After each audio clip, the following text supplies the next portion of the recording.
السلام علیکم ورحمۃ اللہ وبرکاتہ۔ محترم حجاج کرام، اس سے پہلے کی ویڈیو میں بتایا گیا، یعنی تیسری قسط میں حج مبرور کی تیسری قسط میں بتایا گیا کہ عرفات سے مزدلفہ روانگی کب ہونی ہے اور مزدلفہ پہنچ کر کے آپ کو کیا کیا کرنا ہے، کیسے وقوف کرنا ہے۔ تو مزدلفہ کی مبارک رات تک کا تذکرہ اس سے پہلے کی ویڈیو میں کیا گیا۔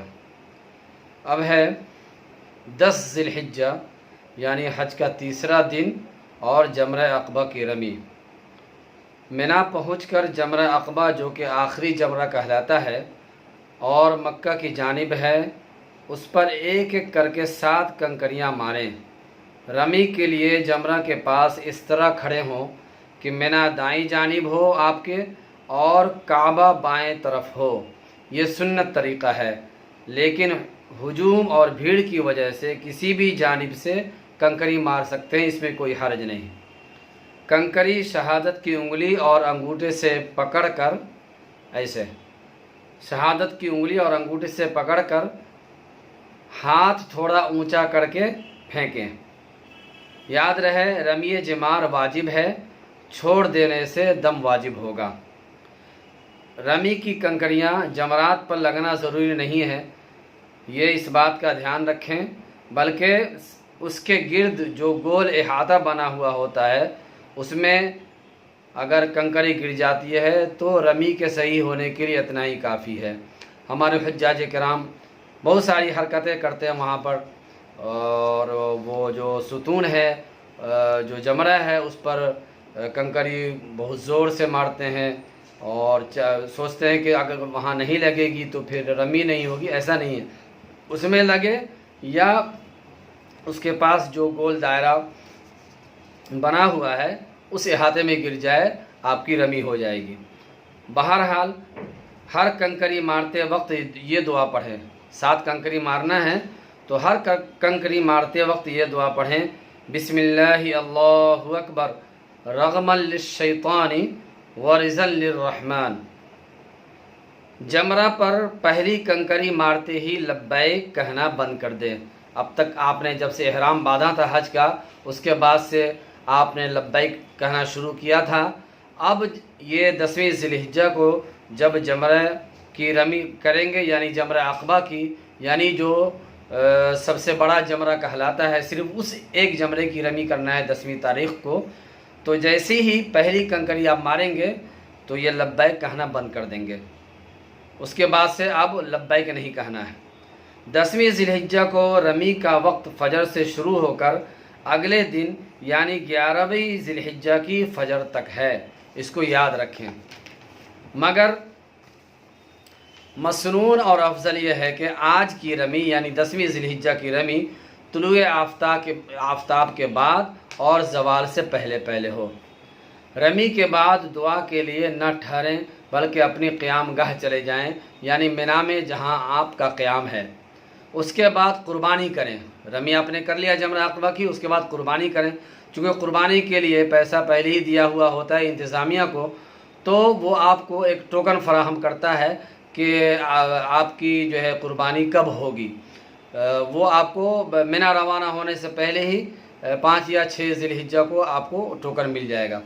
تو بہرحال تو اس حساب سے آپ اپنی قربانی کا اندازہ لگا لیں کہ آپ کی قربانی کب ہونی ہے۔ تو رمی کرنے کے بعد قربانی کریں، اور یہ دم شکر والی قربانی ہے، یعنی جو آپ قربانی کر رہے ہیں جمرہ عقبہ کی رمی کے بعد جو آپ کی قربانی ہو رہی ہے وہ دم شکر والی قربانی کہلاتی ہے، جو متمتع اور قارن پر کرنا واجب ہے اور مفرد پر مستحب ہے۔ قربانی خود کریں یا کسی معتمد ادارہ یا کسی شخص سے کروائیں جس پر آپ کو بھروسہ ہو۔ واضح رہے کہ یہ قربانی یعنی دم شکر 10ویں ذی الحجہ کو آپ کو وہاں جو قربانی ہوگی آپ کی، تو وہ قربانی بقرعید والی قربانی جو آپ وطن میں کیا کرتے تھے اس سے الگ ہے، اس کو خوب دھیان رکھیں۔ جب یقین کامل ہو جائے کہ قربانی آپ کی ہو چکی ہے تو پھر حلق یا قصر کر لیں، یعنی آپ کے جو بال ہیں سر کے اس کو پورا منڈوا لیں یا اس کو کٹوا لیں۔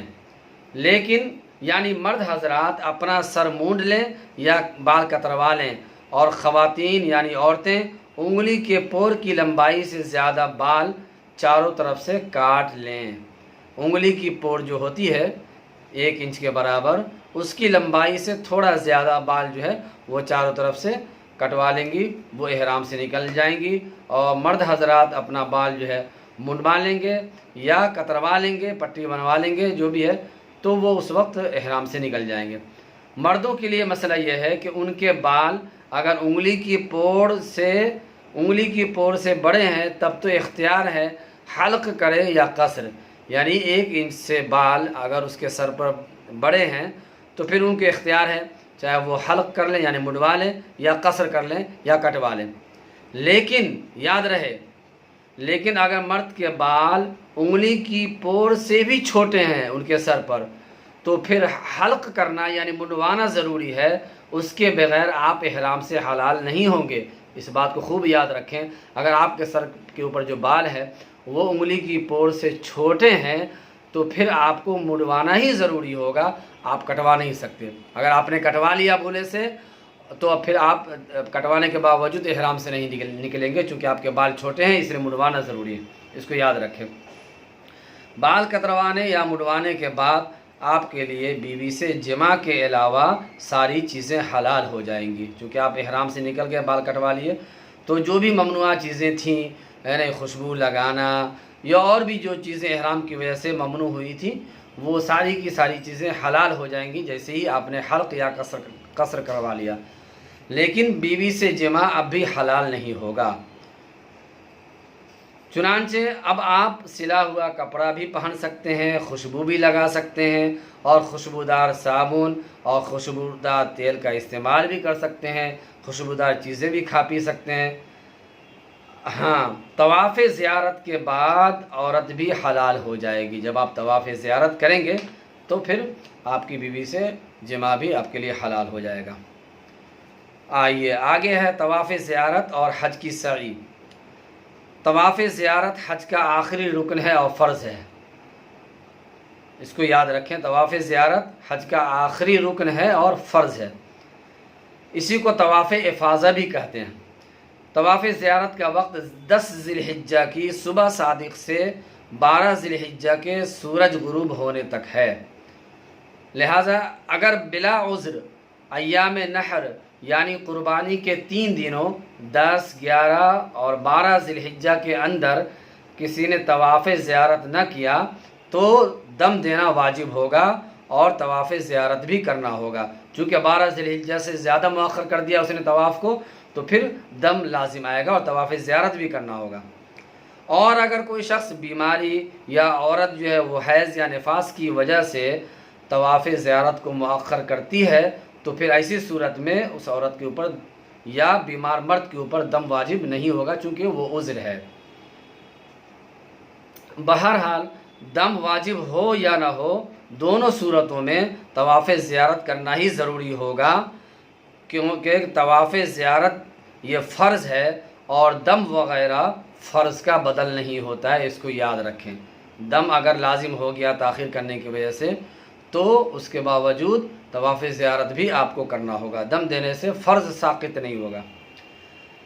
کسی نے 10ویں ذی الحجہ کے بعد طواف زیارت نہیں کیا، یہ مسئلہ غور سے سنیں، کسی نے 10ویں ذی الحجہ کے بعد طواف زیارت نہیں کیا لیکن اس کے علاوہ طواف وداع یا کوئی بھی نفلی طواف خانہ کعبہ کا اس نے کیا تو یہی طواف زیارت کا بدل ہو جائے گا اور بیوی سے جماع بھی حلال ہو جائے گا، چونکہ طواف زیارت فرض ہے۔ لیکن اگر کسی نے طواف زیارت نہیں کیا، بھول گیا، لیکن وہ جب تک رہا وہاں اور بھی دوسری طواف کرتا رہا، نفلی عمرہ کا طواف کرتا رہا، طواف وداع یعنی وداعی کا جو طواف ہوتا ہے وطن آنے سے پہلے وہ طواف کیا، تو یہی آخر والا طواف جو ہے اس کے لیے طواف زیارت کا بدل ہو جائے گا، اب اس کے لیے بیوی سے جماع بھی حلال ہو جائے گا۔ طواف زیارت کا سب سے افضل وقت اور افضل دن جو ہے وہ 10ویں ذی الحجہ ہے، اس کو یاد رکھیں۔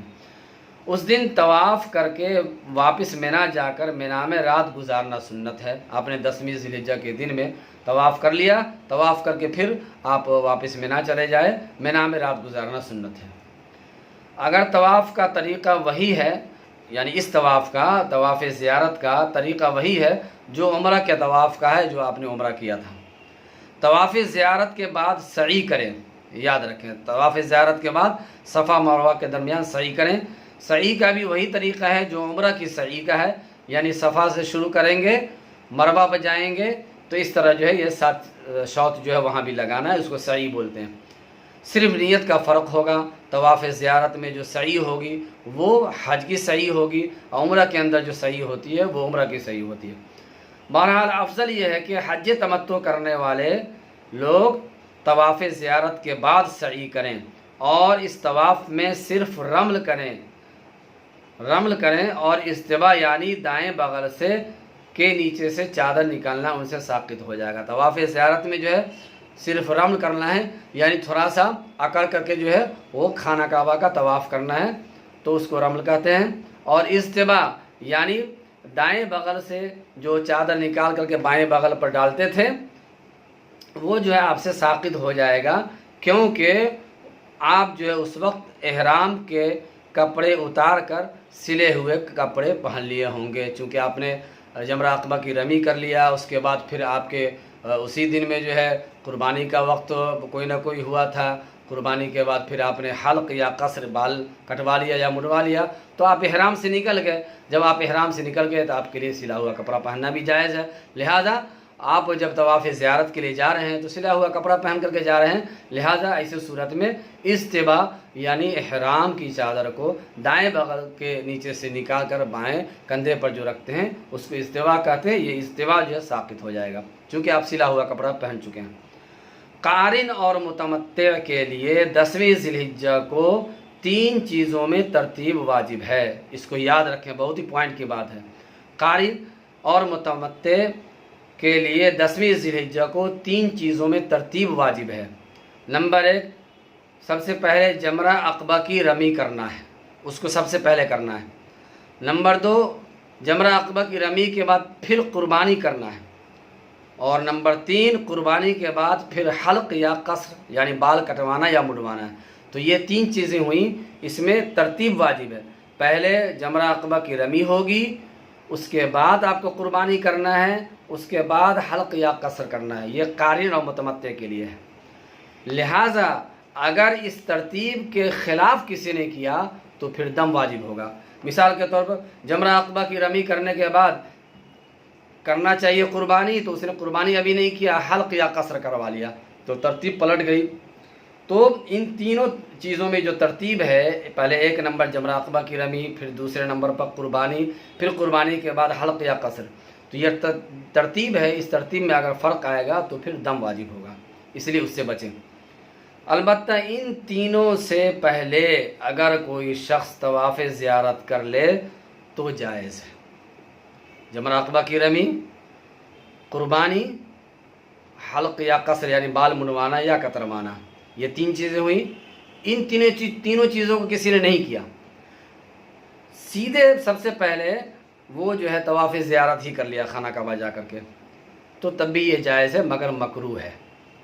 اور اگر کسی نے طواف زیارت ان تینوں چیزوں سے پہلے کر لیا تو جائز ہے، مکروہ ہے، اور ایسا کرنے پر اس کے اوپر کوئی دم یا صدقہ لازم نہیں ہوگا۔ تو ان چیزوں کا دھیان رکھیں، پھر آئندہ انشاءاللہ حج کا 4تھا دن، پھر حج کا 5واں دن اور اس کی تفصیلات بیان کی جائیں گی۔ فقط والسلام۔